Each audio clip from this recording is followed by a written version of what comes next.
And we are back, and we just finished watching 2022's Bullet Train, rated R, with a runtime of 2 hours and 7 minutes, according to IMDb. This movie was directed by David Leitch, with writing credits, with a screenplay credit to Zak Olkewicz, Olkewicz, Olkewicz, I think. Sorry, we are mutilating your name. And based on a book from Kôtarô Isaka. Is it like a book, or was it a manga? It says based on the book by. It doesn't specify. This film felt like a It felt like a manga. Yeah. I mean, it might be. I don't have the bandwidth to do a deep dive on Google right now. I don't know how to feel about this film. I didn't hate it, but I didn't love it.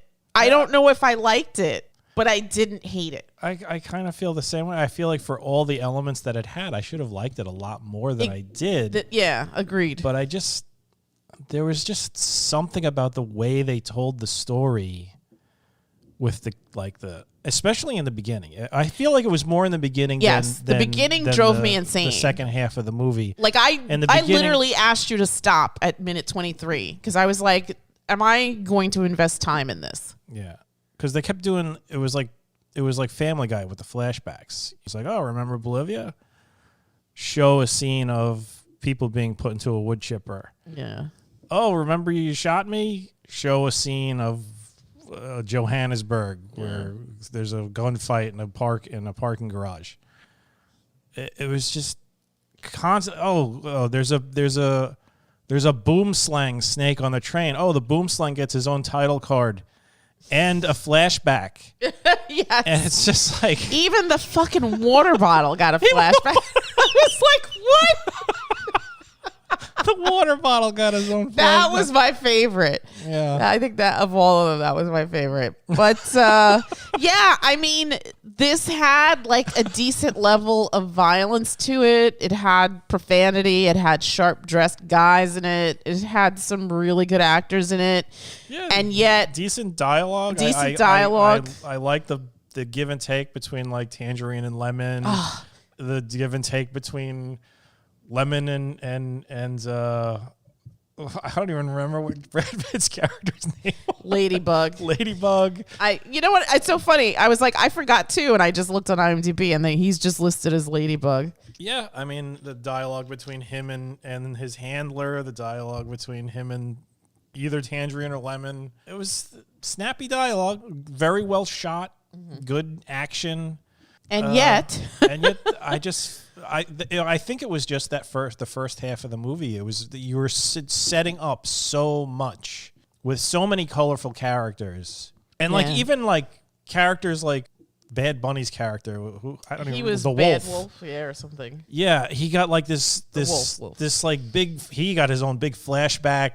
Going from his childhood to the tragedy that sends him towards the bullet train. And it's just like, okay. And then, I don't know, it was just a little, I don't know, maybe it was a little too much. It was a little too much flash. Possibly. Although, I have to say, I hated Smoking Aces. I hated that film so very much. But this was like a better version of Smoking Aces. Yeah, I mean, definitely better. Smoking Aces was hot garbage. Yeah, I hated it. That was another one that had Ryan Reynolds, isn't it? Yeah. Oh, did we give something away? Ryan Reynolds plays a pivotal part in this movie. I think it was funny because David Leitch, you told me he did Deadpool 2. I'm guessing all the people in this movie, it just makes me feel like maybe they had like extra budget left over from Deadpool 2 and they were just like, hey, let's make another movie. It's so funny because a lot of this movie felt incestuous to me, right? Because Sandra Bullock and Channing Tatum were in that movie. Yeah. Right? And so was Brad Pitt. Yeah, what happened to Channing Tatum's character? He got off the train at some point. Ryan Reynolds, Deadpool. He was in Deadpool. That with Zazie. Yep. I'm trying to think of the Logan Lerman connection. I'm sure he was in one of those. Something with somebody. Michael Shannon. He's been in a lot of stuff. I mean, So, okay, I'm just going to read. So, according to IMDb, five assassins aboard a swiftly moving bullet train find out that their missions have something in common. Yes, that's a fair assessment. So that's a fair assessment. I have to say, again, didn't love it, didn't hate it. Don't know if I liked it, but no, I didn't hate it. So I just want to say that I personally would want to see a movie with Tangerine and Lemon. I don't give a shit about anybody else in this movie but Tangerine and Lemon. Yeah, they were entertaining. The most entertaining thing about this film. Yeah, I like Lemon's whole fixation with Thomas the Tank Engine. Mm-hmm. I mean, Thomas the Tank Engine has a place in my heart because our kids, our first child, kid one loved the hell out of Thomas the Tank Engine. Cranky fell down. That was the funniest day. Oh my god, the tragedy of Cranky. And they were both really good. Aaron Taylor Johnson and Brian Tyree Henry were excellent in those roles. Yeah, they were the highlight. I also like Brad Pitt's character. I thought his character. You know what's so funny? He was just okay to me. Like, to me, Tangerine and Lemon. I don't care about anybody else. I think they were better too. I mean, we live in a time where Hollywood has to do the prequels. Do a prequel with those two guys. And that's it. And I don't care about anybody else. I don't care about why the daughter needed to be in this particular place in time. I don't care about why the elder and his son needed to be here in this particular place in time. Yeah. Don't give a shit. There was Give me more Tangerine and Lemon. Yeah, there was a lot going on in this movie. There was a lot of conjoining plots. Yeah. It was like a big Gordian knot. But yeah, I'm with you. I didn't love this movie. I didn't hate it. I thought I would like it a lot more. Agreed. There were some bits that were highly entertaining. Yes, and it's pretty. And it's pretty. A very pretty movie. It's very pretty. Yeah, I mean, I don't really feel like talking about it in a way that gives, and because some people may want to see it. It's a fairly new movie.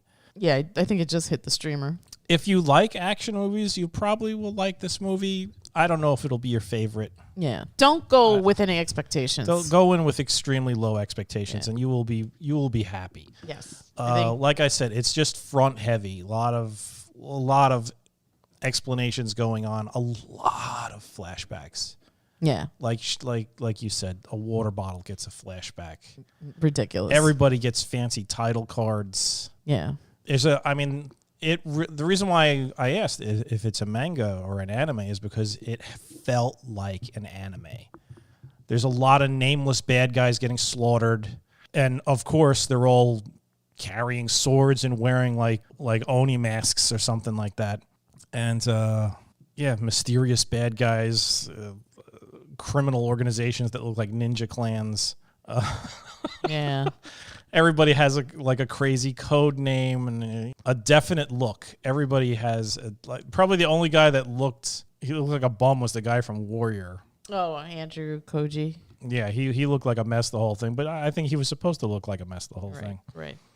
A lot of talk about fate and having like in the middle of a fight they'll have some sort of discussion. It was very manga-like. Agreed. Seriously, like if this was an anime, it would probably be like 10 episodes, and halfway between a fight, you would get the entire origin story of each of these characters. Yeah. But in this, you're dealing with 2 hours, and they still crammed a lot of that stuff in for some of the characters. Like I said, the wolf got his whole backstory explained. Yeah. What was it? The wasp or the hornet? The hornet. It was just sort of like she was on the screen for like 2 minutes. Yeah. And of the 2 minutes, a minute of that was in picture form. Yeah. Which is pretty hilarious. I don't know. No, it's a novel. 432 pages. I just looked on Amazon. Well, maybe the book's better. I don't know. Maybe. It felt like a Kôtarô Isaka. It felt like an anime. It did feel like an anime, but I don't know. It was just the beginning drove me nuts. It definitely picked up, but it's still not enough. I don't know. I mean, I feel like if somebody asked me, should I see this? I'm probably going to tell them, no, go watch Paddington 2. Paddington 2 is far superior to this movie. Absolutely. If you want to see an action movie, though, and you've seen everything else, You go watch this.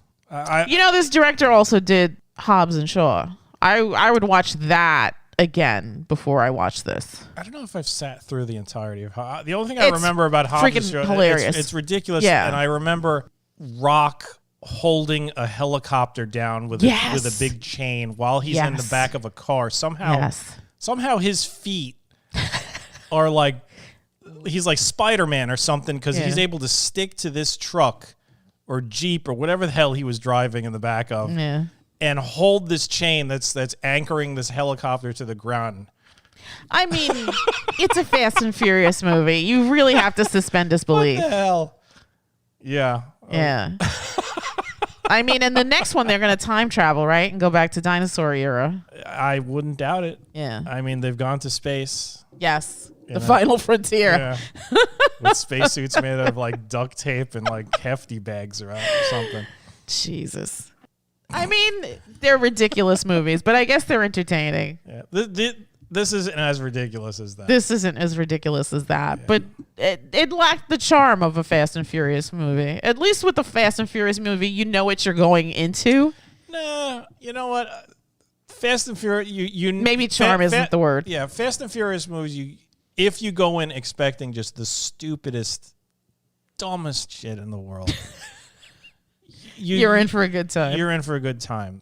This sort of like, I kind of went in thinking I'm going to like this, and it just failed to meet my expectations. Yeah. Like I said, it fell flat. The first half of the movie is just so, I don't know. It's not slow. It's not slow. It's just there's too much going on, I think. I don't even know if it's that. I don't know. It just wasn't interesting to me. The first half an hour of this was just not interesting to me, because I literally made you stop at minute 23, and I was like, I need to reevaluate my life here, because am I going to really plow through this, or am I just going to throw in the towel right now? Because I was ready. I could see where you're coming from. I mean, I'm glad you forced me to plow through it. I'm glad we sat through it. Like I said, it's out of my system. It wasn't bad. It just wasn't good. Yeah. For who was involved and for what I was seeing. Yeah. Because that trailer looked amazing. The movie itself looked amazing. It's just, I don't know. There's just something off. Yeah. Agreed. It's some sort of, I feel like Cocaine Bear will be better than this. Yes. Can't wait. Really looking forward to Cocaine Bear. Yeah. That might give Paddington a run for its money. It's my favorite bear movie. We'll see. Yeah, we'll see. I'm setting a high bar. Yeah. Okay. What would you give? I don't think there's much else to talk about this. Okay. Brad Pitt's good. Aaron Taylor, great. Johnson's good. Brian Tyree Henry's great. I mean, there's so many people in this. Everybody else is decent. Nobody. I don't feel anybody was sort of like hamming it up or anything. Everybody looked really cool. Yeah. I mean, it felt like it should have been more than it was. Yeah. No? I mean, even like I said, there was certain scenes of interesting dialogue and banter between the characters. The special effects were decent. The set pieces were good. Decent. There were some decent fight scenes in it. Mainly, I would say more towards the middle, like the ends. Some of that seemed not as good as I the like other. the fight between. It got bloody at the end. I like the fight between Tangerine and Ladybug. Yeah, Tangerine and Ladybug, and Lemon and Ladybug, and Wolf and Ladybug. And Wolf and although the Wolf and Ladybug was pretty quick. And Hornet and Ladybug. Yeah. All the fight scenes with Brad Pitt were really decent. Good. They did a great job as far as that goes. There was just something missing. I can't put my finger on it. But what would you give this overall? Okay, wait. Before we get to numbers, I don't know if I can ask you that question, right? Because I agree with you. I don't know. I mean, this felt like it had everything in my wheelhouse, and yet I'm like, I don't know. I don't know how to feel about this movie. So what could have made this better? Pare down? If I could tell you what would have made this better, I would. I really just don't know. honestly, I don't know why this didn't hit with me. I really don't. I was bothered. I was bothered by the excessive use of flashbacks. I was also bothered by, like, sometimes I feel like you get too flashy with, like, the set design and the yes and things like that. It's more style and honestly, substance. It's one of the things that bothers me about anime and manga in general is that, like, a lot of them, it's everybody's just, I'm cooler than you and I'm cooler than the world and I'm really not a character. I'm just a walking attitude. Yeah. And this really didn't have that because the characters were interesting, but maybe in the beginning because you didn't know them or you were still unfamiliar with the character. Maybe it felt like it was just aping that style too much. It was like style over substance for like the first half of the movie, at least, and then after that you start getting more into it, and you start, maybe by that point, like, I felt I should have cared about the characters more towards the beginning prior to that. Right, agreed. Like, show me something in the beginning that makes me care about these characters, but you waited too long. Everybody was and technically this is Ladybug / Brad Pitt's movie, and yet I couldn't have cared less about him. I was more for Tangerine and Lemon. Seriously. The whole film, I just was more for them than anything else. I feel like Ladybug was just our vehicle into this world. He was like a catalyst for... Well, he's the main focus, so he's the main character. Some of the things going wrong. Well, that's just it. There are scenes where he is just not involved, where characters are interacting, where it doesn't... Sure, but he's the main driver of the entire story. He is, but there are some points where it's almost like he's the MacGuffin. Fair enough. Yeah, I can see it's that. It's like we're looking for the guy with glasses. We're looking for the guy with glasses. Have you seen the guy with glasses? Oh, I thought the guy with glasses over there. She seemed suspicious when she told me that. Yeah. It's like that. So, yeah, he's the protagonist, I guess, but he is also just kind of cruising through this world. And I don't know what kind of a character arc you could say he has. I mean, he's a guy who thinks that he's got bad luck and he's trying to, I guess, rid of the juju. Through therapy, take control of his fate, or maybe not let it weigh so heavily upon him. I don't know. I feel like they were trying to be a little bit philosophical with his character and like the whole concept of luck and fate. Mm-hmm. It felt like high school kids talking about that sort of stuff. Yeah. Not really. It just wasn't well done. I mean, it's not like a serious thing, and that's another sort of manga thing or anime thing where like you have these people talking about deep fate and the importance of friendship or what it means to be a human being, and it's like it's playing at being deep, but it's not. You're in an action movie. This isn't, I don't know, this isn't like Life is Beautiful or something. But I feel like certain action movies have more intellect to them. There's not in the sense of like if you watch a documentary, like you're going to sit and think about something. But there are other action movies, I think, that try to meld like the deeper themes in a better way. Like we talk about like Kurosawa films and stuff like that, where it's but those aren't really action movies. This is guys beating the crap out of each other with exciting martial arts moves, choreographed violence, people getting cut in half with katana blades and torn apart by trains. Kurosawa is like, come on, look at the action in a Kurosawa movie. It's and there's swing a sword left and right really fast, and some guy falls on the ground. It's not really, you're not there to see the sword fights. Right. You're there to see the story. Right. And see like the characters evolve. I was a selfish bandit, and now I've learned the value of life and love and whatever. I don't know. This don't play at that. You're not that kind of movie. I don't want to know about the nature of luck and fate and all that. Just kick somebody's ass. Yeah, entertain me. I gotta accomplish B, and I'm at A, and I'm gonna go follow that path and get my mission done. Oh, these guys are in my way. Chop, chop, hack, slash, pow. Okay, I'm at the end of my journey and the movie's over. And maybe I learned a little something along the way, but I wasn't really talking with anybody about it. Maybe you'll have like those quiet moments. And I guess this film did have that, but that was so unimportant. Yeah. It was shallow.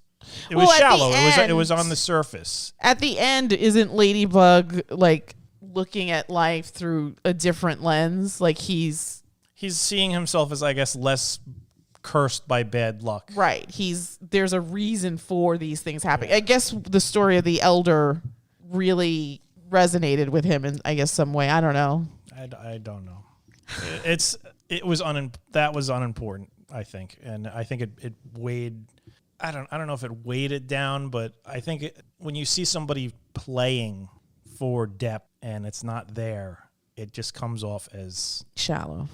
Very shallow. It's like, I remember in my sophomore year of college, my roommate was talking about how he needed to dump his girlfriend back home. And I hated this kid, and I'm like listening to him pontificate, and he says to me, yeah, I just don't know if it's going to work out between me and her because I'm so deep. Oh my God. He literally says, I'm so deep. And like, no, you're not deep. You just saw some girl in your chemistry lab and you thought she was pretty, and now you don't want to be with your girlfriend anymore. Exactly. You're as shallow as it comes. And this is sort of like I guess action movie equivalent of that. There's nothing wrong with being shallow in an action movie. I'm not really going there to change my philosophical worldview or learn about facets of life. Yeah. I'm there to see people get blown apart in extravagant ways. You know what's... So I'm going to make a comparison here. This director also directed the second Deadpool movie. Yeah, that was fun. But see, that's an action movie that works on many layers and yet is successful because I think it leans heavy into the violence and into the comedy. But then you also have those character moments that are really illuminating, right? Because Deadpool's kind of a tragic character, right? He is going to die. He goes through this procedure. It messes him up, but at the same time, it saves his life. The woman that he loves gets killed. And then in the second film... No, she dies in the second. She dies in the second film, but further into the second film, he forms this bond with this kid who's kind of an outsider who he very much identifies with, but who has like all this rage because of how the system basically treated him. Fair enough, right? And then towards the end, as crazy as Deadpool is, he's willing to sacrifice himself for this kid. So in a lot of ways, even though there's like excessive violence and humor in that, there are like those more precious moments where there are deeper themes, right? But it's done like that film is done so well, right? Well, I think the difference there is, one, you're dealing with, like, Deadpool is the protagonist. Mm-hmm. And unlike Ladybug, who seems to be just cruising through this world, this scenario where he really doesn't control anything that's going on, Deadpool is the leader. He's the guy this film weighs everything upon him. Yeah, you get introduced to other characters, but you're not spending an exorbitant amount of time on their backstories. Seriously, there was an entire X-Force. Yeah. All colorful, interesting characters. Yeah. They gave you just enough to care. And seriously, like it was like 30 seconds each. They get their audition, and you feel the way you feel about these characters based upon Deadpool's reaction to them in the interview scene. Sure. And like his interactions with them in all the subsequent scenes. Everything relies upon him. Mm-hmm. I don't even know if there's. It's been a while since I've seen it, but were there scenes in Deadpool that didn't have Deadpool in them? I think they all revolve. Like, I don't recall two characters just talking amongst themselves about anything other than that, and Deadpool wasn't there. Didn't the kid have a scene with, who was the guy that he recruited to kind of go to the Juggernaut? Yeah. No, not really. He like bangs on the thing and he gets a little knock back. I would say maybe there's like a couple of scenes where he's not in it, but anything where there's like real story interaction or story development going on, Deadpool's involved. Yeah. He's there and he's giving you his take on everybody. Like, Domino, because he's of his banter with him, or his banter with Weasel, or his banter with Sugar Bear, the old blind lady, his banter with Sugar Bear. All of that is based upon him. So it's not the same. Yeah. There's a lot going on in this movie, in Bullet Train, where Brad Pitt's not even around. That's true. There's a lot of, I think maybe that's why I'm more interested in Tangerine and Lemon, because there were a lot of scenes between just the two of them. Yeah, they were I would say their characters were just as prominent as his. Mm-hmm. He was our doorway into it. Mm-hmm. But he didn't know what the hell was going on. Yeah. He was just as in the dark as they were. Yeah. But I felt like their relationship was very fleshed out and very believable. Because you learn that because they were able to interact with each other. And they had their history with each other. And you got to see little foibles in their characters. Right. And the flashback when they were children. Tangerine was like sort of more of like the straight man, where Lemon had his like strange Thomas the Tank Engine philosophy. And that's why like those characters, they got developed without our main character being involved. And usually in an action movie, a lot of that really depends upon the main character, and that's why we love we want to see the main character. We want to follow him all through this journey. Root for them. And you'll get good bad guys or whatever, but were they bad guys? I don't think they were bad guys. They were just there in this kind of in the same position that Tangerine was. The main bad guy, the White Death, and you never see him until the very, very end of the movie. You see him in flashbacks. You hear him on the phone. I want to kill your family. Right, but you also see him in flashbacks throughout, but it's the same scene told from different vantage points. Yeah. So maybe that's what it was. Maybe I just didn't have a character to cling to like throughout most of it. My affection was shattered amongst all these different characters. Who did you like the best? I would say it was a tie between Ladybug, Tangerine, and Lemon. To me, Ladybug was okay, but I liked Tangerine and Lemon more. I don't know why. I guess because their characters felt more. I enjoyed that's another thing about Tangerine. He's a reactive character. Mm-hmm. He's reacting to this stuff around him. He's not really proactive. Mm-hmm. But the way he was reacting, I was amused. Yeah. Maybe that's the problem. Maybe I want a proactive main character rather than somebody who's just sort of was there a proactive main character?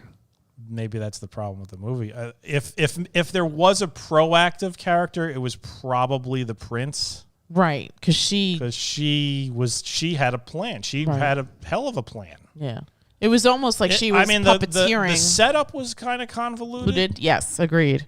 I think I don't even know why she needed to Andrew do what Koji. she did. Yeah. Why was that important? I don't know. Maybe I missed a piece of dialogue or something. I don't know, but she did have a plan. She did. She did. And for the most part, it came to fruition. Everything she wanted to happen. She was sort of happened. She was playing Andrew Koji like a fiddle. That guy was just he was a wreck. He was just a sap. Yeah. And she had him dead to rights the entire time. Yeah. Yeah. Yeah, like I said, it just, there was, maybe that's what was missing. The fact that a proactive. The protagonist was like a leaf in the wind. He was just sort of being carried along. Right. And there was never a moment where he was just like, all right, rallying the troops now. Yeah, yeah. I'm gonna be in charge. No, that wasn't his character at all. At all, no. He was very passive. He was very passive. He called people ways. dude and whatever. Yeah. He kind of just wanted to get the job done. And he also said he wasn't like the killer type. He was more of he was a snatch and grab guy. Right. He wasn't a killer. Right. The Carver was more that. Which also makes it seem strange because he was the best fighter in the entire thing. Yeah. Why would the snatch and grab guy be the best fighter? I mean, you probably need to develop that skill, but I agree with you. Yeah. Maybe there was something else. Maybe we should have got a backstory for him. maybe that was what the problem was. Yes. I mean, seriously, we got the wolf down to his childhood. Yeah. And we knew it was him because he had the same freaking hairstyle his entire life. I love when movies do that. It's like, we got to make sure people know that the This little is the kid guy. is him. Yeah. Okay, doofy haircut his entire life. Remember Eternals? Yes. It was like 10,000 years and that jackass never changed his hair. I like the bowl cut. I'm keeping it. Yeah. Yeah, I mean, even though he wasn't a big thing, like even the Bad Bunny character had more backstory told. More backstory, yeah. I don't know. All right, so 1 to 10. Let's wrap this thing up. 1 to 10. Like 5.5. I'm gonna give this a 6. I think style-wise, I think the things that bring it. Okay, 6. Yeah, I think the things that elevate this to a 6. Okay. Yeah, it's just okay. Are the set design, the art direction, the effects. All of the actors did a good job. All of them. I mean, I don't feel like anybody was phoning it in or anything like that. I mean, sometimes you'll watch movies and it's like we just saw See How They Run, and we were talking about how Sam Rockwell was like phoning it in.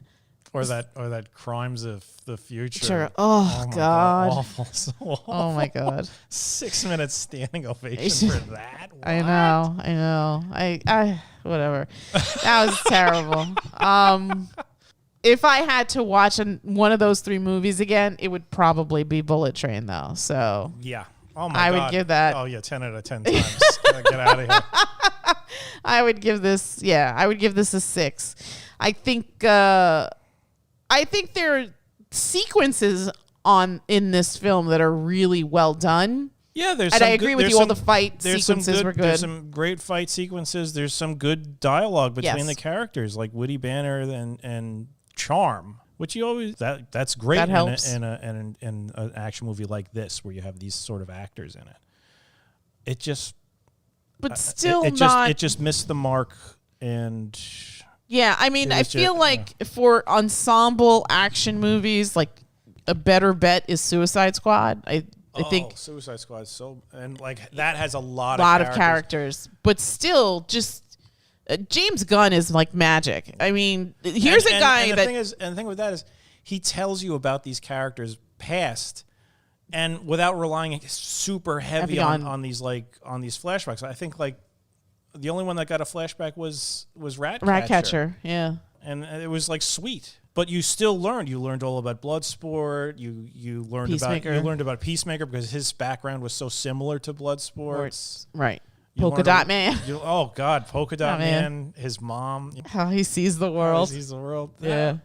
That movie was. What was it? King Shark. King Shark. Nanawe. Yeah. Yeah. Nom noms. Nom noms. Nom noms. Good. Yeah. That should be like a primer on how to do a large cast of colorful characters without having it bog down the story. Yeah. and also without you losing focus. Yeah. Yeah. Like those characters, they moved, and those characters were proactive. They were doing stuff. They just weren't floating in the wind and letting this random life pass them by. Yeah. Like, take them where they were going. Yeah. Yeah. No, they were there. They get in trouble. They get out of trouble. They go on to the mission and so on. More trouble. This was just sort of the main characters, just sort of like, oh man. Yeah. Oh, I got to get off this train. Yeah. And come on. And that's also another thing that kind of bothers me. It's like your task, get off the train. Yeah. How did you not get off the fucking train? It stopped like 8-9 times. Yeah. Dummy. Yeah. Yeah. I mean, I feel like ensemble, like this was way better than Smoking Aces for sure. Smoking Aces was steaming too. Yeah. Garbage. This was way better than See How They Run. Although See How They Run isn't an action movie, but it's also it's like an ensemble. It's an ensemble piece. This is an ensemble piece. It's just okay. It's not the worst thing you'll see. It's not the best thing you'll see. If you've exhausted all your options on Netflix, it might be worth your time. It clocks in at 2 hours and 7 minutes. There is profanity. There is fight sequences that get pretty bloody. Yeah. I would say 13 and up, 13, 14 and up, maybe. Yeah, probably. There is some saucy language. There's no nudity. Well, there's one scene where you may want to cover your kid's eyes for like half a second. What scene was that? Like during a flashback, of course, somebody looks in a window and sees like a couple going at it. I don't remember that at all. Yeah, Wow. It was there for like maybe a second. Wow. Okay. Yeah. I'll believe you. I mean, you know what's so funny? I didn't fall asleep during this, but I did zone out a few times. The first half of the movie is tough. It's tough. There's a lot of setup going on, and it's not really satisfying setup. Yeah. Okay, let's just wrap this up. All right. So both sixes? 2 6s. 2 6s. Again, there are better action movies. There are a million better action movies. This is just okay. Yeah. If you like these actors, go watch it. If you like the book, go see it. If you like the director, check it out.